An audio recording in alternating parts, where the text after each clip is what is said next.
Romanos Uno. 1 del 1 al 7, vamos a leer.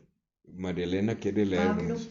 Ajá. siervo de Jesucristo, llamado a ser apóstol, apartado para el Evangelio de Dios, que él había prometido antes por sus profetas en las Santas Escrituras, acerca de su Hijo, nuestro Señor Jesucristo, que era del linaje de David según la carne, que fue declarado Hijo de Dios con poder, según el Espíritu de Santidad, por la resurrección de entre los muertos, y por quien recibimos la gracia y el apostolado, para la obediencia a la fe en todas las naciones por amor de su nombre, entre las cuales estáis también vosotros, llamados a ser de Jesucristo, a todos los que estáis en Roma, amados de Dios, llamados a ser santos, gracia y paz a vosotros, de Dios nuestro Padre y del Señor Jesucristo.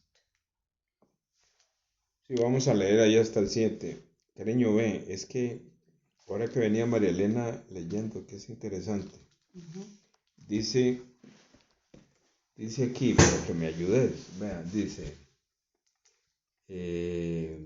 a ver, sí, 2, dice, bueno, voy a leer el 1 y el 2, dice, Pablo, siervo de Jesucristo, llamado a ser apóstol, separado para el Evangelio de Dios, que, abre paréntesis, que él había antes prometido por sus profetas en las Santas Escrituras. ¿Él quién es? Dios. Que él, Dios, había el dicho. Evangelio de Dios. Puede ser, sí, porque estaría con Que él mayúscula. ¿quién había prometido? O sea, Dios había prometido Por sus por profetas. los profetas la llegada de Las Santas. Jesucristo. Ujú. Ok. En la palabra él, por ejemplo, Elías, todo lo que comience con en los nombres, ajá. significa Dios, Dios tal cosa, Dios tal otra. Así que sí. Y así sucesivamente todos los... Él significa Dios como Dios nada más. Sí, no bueno, como en Jehová. este caso es Es un un pronombre. pronombre. Es En un este pronombre. caso es un Un pronombre. pronombre. Pero está en minúscula en mi Biblia. Sí. Y aquí también. No siempre, vea, Que en lo que sea hemos él. notado, no siempre él va, aunque sea referido a Dios, va con mayúscula. Y no siempre espíritu, aunque sea el espíritu de Dios, va con mayúscula, no siempre. No siempre. Las veces que he visto yo la palabra espíritu con mayúscula, me queda en el contexto muy claro de que se está refiriendo al Espíritu Santo como persona divina, como persona tipo Dios. Bueno, Es ya. que esto me ha llamado la atención, ¿sabes por qué? Porque uno dice, yo lo hubieran puesto con mayúscula siempre. Cuando él se refiere a Dios. Es un pronombre porque está tildado, pero qué raro que esté en minúscula. Ajá, ¿verdad? Nosotras como profesoras de español. Nos extraña que esté en minúscula. Aquí, digamos, en este primer versículo, aquí dice, separado para el Evangelio de Dios. Ahí usa la palabra Evangelio. Pero, digamos, como que del 4 en adelante, él, más bien desde el 3 en adelante, empieza a hablar del Evangelio. Obviamente, no da todos los detalles del Evangelio, pero empieza a definir el Evangelio de alguna manera. ¿Qué es lo que quiero decir? Que, digamos, en los devocionales que yo tengo con Jenny, discutimos un poco y hablamos y meditamos. Y es que cuando estamos, yo le digo a Jenny que yo me preocupo realmente cuando estoy compartiendo la palabra de Dios con alguna persona, en la enseñanza como tal, a mí me gusta, digamos, no dejar de un lado la palabra evangelio, sino que coger la palabra evangelio y explotarla, o sea, meterme en esa palabra evangelio para desarrollar qué es el evangelio. por lo menos así lo he estado últimamente meditando. Y la otra cosa es que cuando la palabra de Dios está hablando para el perdón de pecados, ¿verdad? Yo le digo a Jenny que a mí me gusta también desarrollar en ese momento el concepto de pecado, definirlo bien y alumbrarlo bien. Cuando digo definirlo bien, lo que quiero decir es que decir claramente que hay dos tipos de pecado, ¿verdad? Y alumbrarlo es que a mí me gusta llevar a la persona que el concepto de pecado, o sea, quitarle a la persona que el concepto de pecado que nosotros tenemos como tal son los frutos del pecado. Los frutos de este ser espiritual maligno. A mí me gusta eso. Y interesante, cariño, que en los últimos devocionales y audios, que yo los repetí un día estos y que me los escuché, no desarrollo eso bien. Bueno, me di cuenta, digo yo, de ese audio dice un montón de cosas, pero no aterrizo acerca del evangelio como tal. Yo tenía una frase en estos días y que no la he vuelto a usar. El evangelio es presentar la mala noticia, las consecuencias de la mala noticia Y la solución. y dar, sí, correcto, y dar la buena noticia. Sí, ¿verdad? Porque primero que la persona sepa que es su condición, ¿verdad? Primero reconocerse. Sí.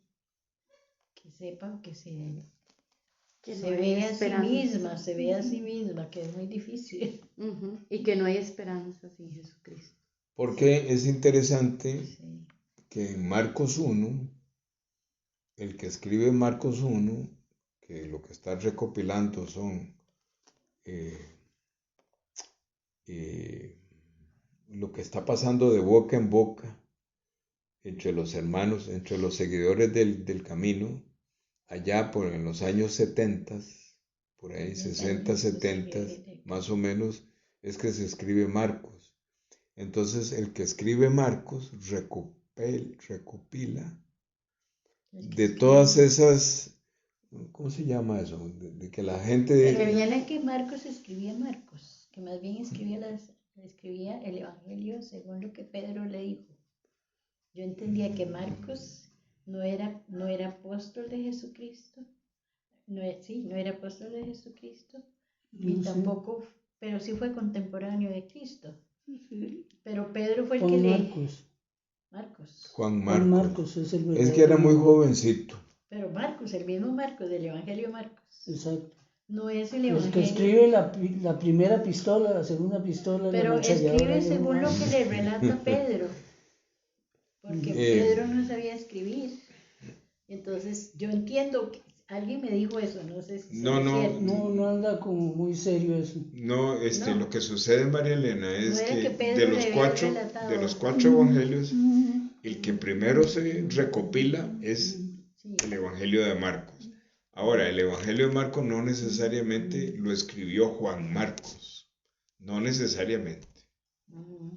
Pero los que están reunidos allá en el año 70, después de la era de Jesucristo, digamos, están reunidos en la mesa y entonces ellos empiezan a contar entre ellos sobre Jesucristo.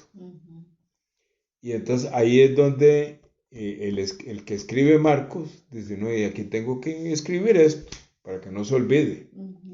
Entonces le empieza a escribir Marcos. Lo que quiero decirte es que Marcos empieza escribiendo y empieza a decir, como él como un narrador dentro del libro de Marcos, y dice que Jesucristo dijo.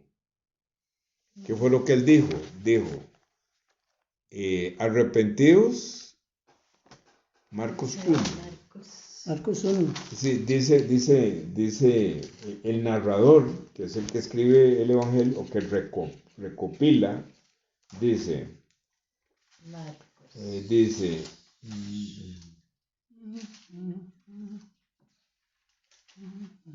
Porque aquí dice San Marcos. El reino de Dios se ha acercado. sí, dice 15, más bien 14, dice, mas después que Juan fue encarcelado, Jesús vino a Galilea predicando el evangelio del reino de Dios. Entonces, Marcos, que está recopilando lo que ese grupo ahí en los años 50, 60 o 70 se están hablando acerca de Jesucristo, Lo que yo recordaré. lo que ellos recordaban. Sí. Entonces, el que escribe el Evangelio de Marcos dice, no, esto hay que escribirlo. Entonces, él aquí está funcionando como un, ¿cómo fue que dije? Narrador. Un narrador. Entonces dice, mas después que Juan fue encarcelado, Jesús vino a Galilea predicando el Evangelio del reino de Dios. Es un narrador testigo. Dice 15, Sí. ajá. Y diciendo, el tiempo es cumplido y el reino de Dios está cerca. Arrepentidos y creed al Evangelio. Creed en el Evangelio. ¿Verdad? Entonces, yo encontré que inmediatamente este narrador aquí en el Evangelio de Marcos, en el capítulo 21, ya desarrolla el Evangelio. Porque dice, no lo vamos a leer todo para volver a Romanos, dice que Jesucristo entró en la sinagoga el día sábado. En el 1:21. Estamos en Marcos todavía 21, sí. Pero 1:21. 1:21, sí. Okay.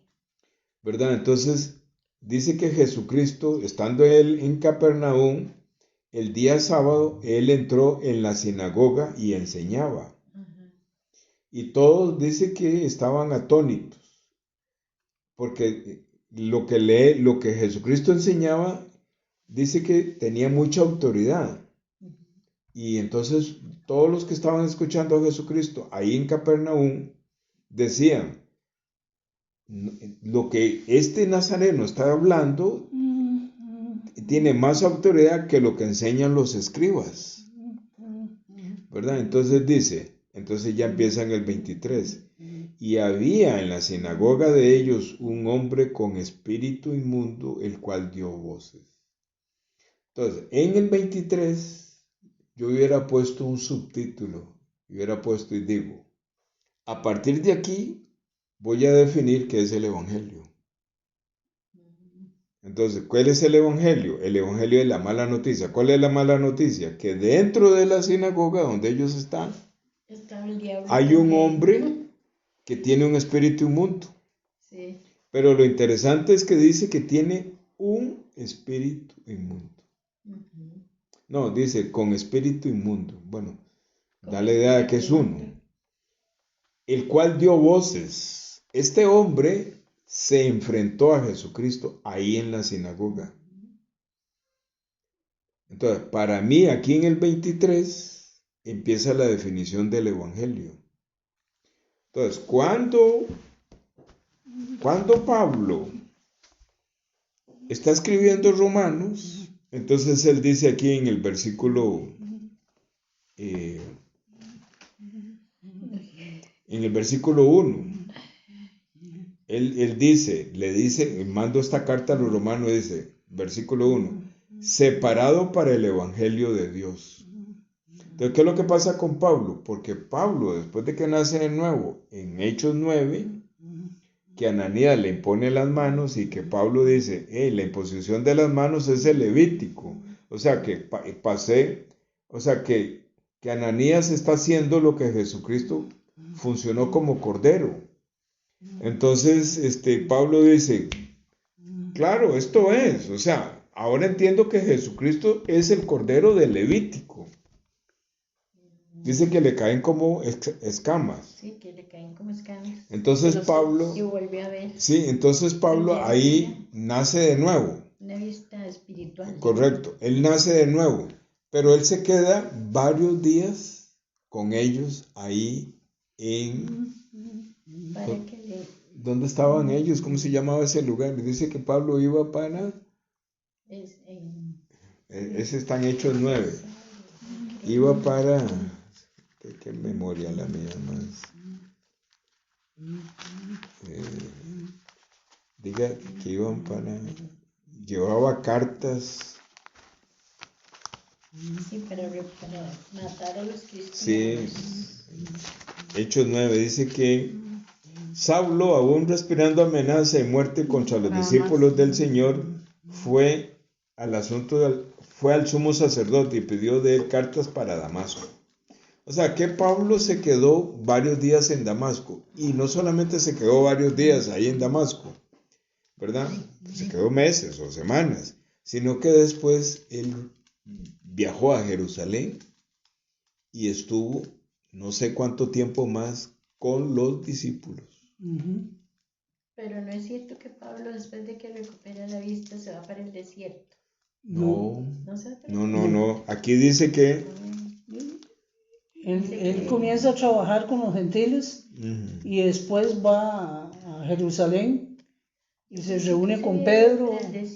Dice que se quedó por ciertos días en Damasco, pero no recuerdo en cuál otra parte da la idea de que él se reúne con los discípulos. Lo que quiero decir es que los discípulos, ya de la boca directamente de los discípulos, le testifican sobre Jesucristo.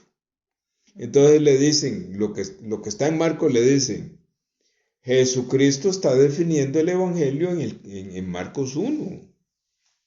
Y entonces está hablando de que el Evangelio es la mala noticia. ¿Cuál es la mala noticia?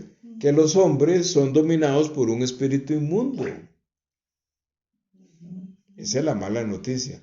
Entonces ya Pablo empieza a entender que el perdón del pecado que él conocía en el Levítico, él ya no lo ve como un tema de moral o de inmoralidad, sino que ya lo ve como que el Evangelio de Jesucristo lo dice claramente que el pecado realmente es un espíritu inmundo. Por eso es que él le dice aquí en Romanos, separado para el Evangelio de Dios. No es lo mismo leer Romanos 1 y decir separado para el Evangelio de Dios, decirlo así, quedarse ahí, no es lo mismo de toda esta conversación, de toda esta conexión que hemos hecho para identificar qué es el Evangelio. O sea, cuando Cristo se encuentra con Pablo, ahí ya Pablo es separado. Ya Pablo queda, se le quita el pecado. Claro. Ya Pablo. Pero él no sabe. Cuando él se cae del caballo. Él no sabe que cuando Cristo llega a las personas es para sanarlo y quitarle el pecado. Sí. Pero tuvo que ir ¿dónde? Tuvo que ir a Ananías. Él abre los ojos, hasta que él abre los ojos se da cuenta de la maravilla de lo que se le sucedió a él. Sí, correcto. Lo que le pasó a él cuando se cayó del caballo, que por cierto, ¿para dónde iba Pablo cuando se cayó del caballo? Al suelo. Ahora, cierto, y ahí conoce a Cristo personalmente. Conoce al Señor Jesús personalmente. Él había escuchado, pero nunca eran contemporáneos, lo había escuchado posiblemente de Cristo, quién sabe, pero no había tenido ese encuentro personal. Sí, de alguna manera, sí, porque vea qué bonito. Ellos son contemporáneos. Vea qué bonito la conversación que tiene Jesucristo con él en Hechos 9. Le dice, y él cayó a tierra y oyó. Estoy leyendo Hechos 9, versículo 4. Bueno, primero dice en el 3, y yendo por el camino, aconteció que llegó cerca de Damasco, pero vean, es que todos son muchas conexiones, dice, y yendo por el camino, o sea, resulta ser que Pablo, siendo Saulo de Tarso, perseguía a la secta del camino. Entonces, yendo por el camino, o sea, él entra a la secta del camino. Y yendo por el camino, Aconteció que llegó cerca de Damasco y repentinamente resplandeció alrededor de él una luz del cielo. Qué impactante, ¿verdad? Entonces, ¿qué es lo que pasa? Pablo lleva la oscuridad, Pablo lleva el espíritu inmundo, Sí. fue alumbrado. Ujú. Es lo que leíamos un día de estos que veíamos. Y fue quitado su pecado. Ahí fue quitado el pecado. Inmediatamente. Porque vea cómo él contesta. Porque ya fue alumbrado. Sí, correcto. Vea cómo él contesta. Dice 4, Hechos 9:4. Y él cayó a tierra y oyó una voz que le decía, Saulo, Saulo. No le dice Pablo. Ya no te llamo. Le dice, Saulo, Saulo. Abre preguntas, ¿por qué me persigues? Y él dijo, abre pregunta, ¿quién eres, Señor? Ya le dice Señor. Señor. Ya le dice Señor. Ya, porque ya el pecado se ve quitado. Ya le dice Señor. ¿Cómo es que dice usted? Dueño Dueño. absoluto total de mi persona. Sí. Que Dueño absoluto total de mi el persona. Señor reconoció ¿Ah? Ya él está reconociendo que él es el Señor. Sí. que Él es su Señor. Pero ¿por qué él dice eso? Porque ya no está esclavizado Al del pecado, espíritu del inmundo, espíritu inmundo. Sí, que porque la luz sacó la oscuridad. Porque él fue presentado enfrente del candelero. era lo que estábamos. ¿Ve? Él fue presentado enfrente del candelero. Entonces la luz lo iluminó. Lo alcanzó y Lo cuando alcanzó. viene la luz, las tinieblas desaparecen. Y entonces ya hay un diálogo. Ya hay un diálogo. Y entonces, porque es que es increíble, o sea, ¿con quién conversa Jesucristo si no es con su Hijo? Jesucristo no conversa con una persona que tiene el pecado, o sea, que tiene el espíritu inmundo. Primero tiene que Quitarlo. Entonces le dice, ya hay un diálogo. Entonces, y el Señor dijo, como en Éxodo 3, yo soy Jesús a quien tú persigues. Yo soy. Yo soy. Dice, dura cosa te es dar coces contra el aguijón. Entonces, ¿qué es lo que sucede? Que coces es como como golpes. pelea. Sí, porque cosas viene Sí. de caballo, que Ujú. dando golpes, patadas. Sí, y vea, y sigue el diálogo, 6. Y él temblando y temeroso, dijo, sigue el diálogo, Señor, abre pregunta, ¿qué quieres que yo haga? O sea, una persona que nace de nuevo, lo que sigue, ¿qué es? La vida de fe. La vida de fe, la vida de creencia, evangelizar y empezar a predicar. Y el Señor le dijo, porque sigue el diálogo, levántate y entra en la ciudad, te será dicho lo que debes de hacer. Wow. Entonces, Ya se puso a sus órdenes. Sí, entonces, Se negó a sí mismo. este Saulo nace de nuevo en estos primeros versículos, pero él no sabe cómo. Ajá. Ese- Alguien tiene que explicarle. Él no sabe cómo. Es la misma figura de Hechos, no, es la misma figura de Mateo 8. No, sí, de Mateo 8. Aquel leproso que le dice a Jesús, él se postra delante de Jesús y le dice, Señor, le dice Señor, es que no me acuerdo, o le dice Maestro, no sé, si quieres, puedes limpiarme. Entonces dice que Jesús extendió la mano, como en el Levítico, y le dijo, quiero, sé sano, sé limpio. Pero le dijo en el 4, Hechos 8:4, no lo digas a nadie, ve al sumo sacerdote y presenta la ofrenda que ordenó Moisés para testimonio de muchos. A este que también le sacó el demonio le dice cállate. Ajá. En Marcos. Sí. También le dice cállate. Y lo saca. No, y porque cuando estaba ya sano, ahí por ahí vi. En Marcos. Sí. Lindísimo, vea. Desde el espíritu inmundo. Dice. ¿Qué tienes con nosotros, Ajá. Jesús Nazareno? ¿Has venido para destruirnos? Sé quién eres, el Santo de Dios. Pero Jesús le reprendió diciendo, cállate y sal de él. Enmudece y sal de él. Entonces, Y haciendo, perdón, porque esta figura me gusta, y haciéndole pedazos el espíritu inmundo y clamando a gran voz salió de él. Pero no quería. Lo que los testigos ven es que la persona se sornaguea. Sí, como a veces hacen esos dramas. Pero realmente en el mundo espiritual lo que está pasando es que el brazo de Jehová está metiéndose al corazón de este hombre y le saca el pecado. Y el pecado se agarra y no quiere soltarlo. Entonces, hay resistencia. Entonces, es esa lucha. Por eso dice que sornagueando. ¿Cómo es que dice aquí? Despedaza. Sí.